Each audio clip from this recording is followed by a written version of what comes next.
آج ہم classic Urdu folk tell میں جو کہانی سنیں گے اس کا نام ہے بادشاہ کے 3 سوال۔ بہت پرانے زمانے کی بات ہے، ایک عظیم سلطنت پر جلال الدین نام کا بادشاہ حکومت کرتا تھا۔ وہ بہادر تو تھا ہی مگر اپنی عقل اور حاضر جوابی کی وجہ سے مشہور بھی تھا۔ اسے عجیب و غریب سوالات پوچھنے کا بہت شوق تھا۔ وہ اکثر اپنے وزیروں اور درباریوں کو مشکل مہمہ دے دیتا اور جو جواب نہ دے پاتا اسے شرمندگی اٹھانی پڑتی۔ وقت گزرنے کے ساتھ ساتھ بادشاہ کو اپنی عقل پہ بہت غرور ہو گیا۔ اب وہ سمجھنے لگا تھا کہ پوری سلطنت میں کوئی شخص اس سے زیادہ عقل مند نہیں۔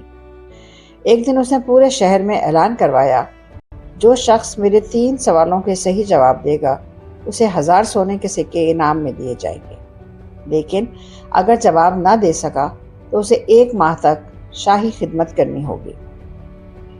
یہ خبر جنگل کی آگ کی طرح پورے شہر میں پھیل گئی۔ اگلے دن محل کے دربار میں لوگوں کا ہجوم لگ گیا۔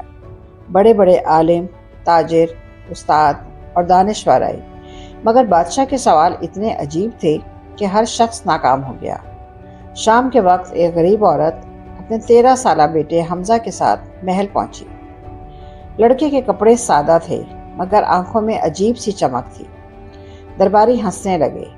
جہاں بڑے بڑے عالم ہار گئے وہاں یہ بچہ کیا جواب دے گا؟ بادشاہ بھی مسکرایا مگر بولا، ٹھیک ہے، اسے بھی موقع دو۔ حمزہ سکون سے بادشاہ کے سامنے کھڑا ہو گیا۔ بادشاہ نے پہلا سوال پوچھا، دنیا میں سب سے تیز کیا چیز ہے؟ درباری سرگوشیاں کرنے لگے۔ کسی نے کہا ہوا، کسی نے کہا بجلی، مگر حمزہ نے فوراً جواب دیا، حضور، دنیا میں سب سے تیز چیز انسان کا خیال ہے۔ 1 لمحے میں زمین سے آسمان تک پہنچ جاتا ہے۔ بادشاہ چونک گیا۔ دربار میں خاموشی چھا گئی۔ بادشاہ نے دوسرا سوال کیا، وہ کون سی چیز ہے جو جتنی بڑھتی ہے اتنی کم ہوتی جاتی ہے؟ کئی لوگ سوچ میں پڑ گئے۔ حمزہ مسکرایا اور بولا، عمر۔ جوں جوں بڑھتی ہے زندگی کم ہوتی جاتی ہے۔ اب بادشاہ کے چہرے کی مسکراہٹ غائب ہو چکی تھی۔ اس نے تیسرا اور آخری سوال پوچھا، اگر تم اتنے عقل مند ہو تو بتاؤ اس وقت میں کیا سوچ رہا ہوں؟ پورا دربار خاموش ہو گیا۔ سب کو یقین تھا کہ اب یہ لڑکا پھنس گیا۔ حمزہ نے چند لمحے بادشاہ کی طرف غور سے دیکھا، پھر ادب سے بولا، حضور اس وقت سوچ رہے ہیں کہ شاید میں یہ جواب نہ دے سکوں۔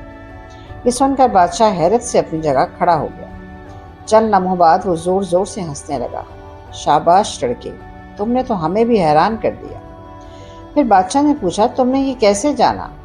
حمزہ بولا، حضور، عقل مند آدمی سوال سے زیادہ سوال پوچھنے والے کے چہرے کو پڑھتا ہے۔ پورا دربار تالیاں بجانے لگا۔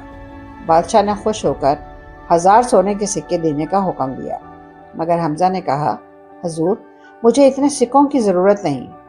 اگر واقعی خوش ہیں تو میرے گاؤں کے غریب لوگوں کا ٹیکس معاف کر دیں۔ یہ سن کر بادشاہ خاموش ہو گیا۔ پہلی بار اسے احساس ہوا کہ اصل عقل صرف چالاکی نہیں بلکہ دوسروں کا درد سمجھنا بھی ہے۔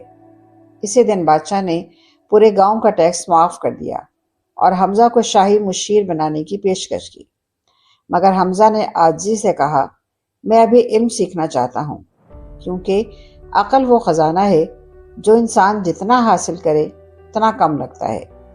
بادشاہ نے مسکرا کر کہا، آج ایک بچے نے ہمیں عاجزی اور عقل دونوں کا سبق سکھا دیا۔ اس کہانی سے ہمیں یہ سبق حاصل ہوتا ہے کہ اصل عقل صرف مشکل سوالوں کے جواب دینا نہیں بلکہ سمجھداری، عاجزی اور دوسروں کی بھلائی سوچنا ہے۔ امید ہے آپ کو آج کی کہانی پسند آئی ہوگی۔ مزید ایسی اچھی کہانیاں سننے کے لیے ہمارے چینل کو ضرور سبسکرائب کریں۔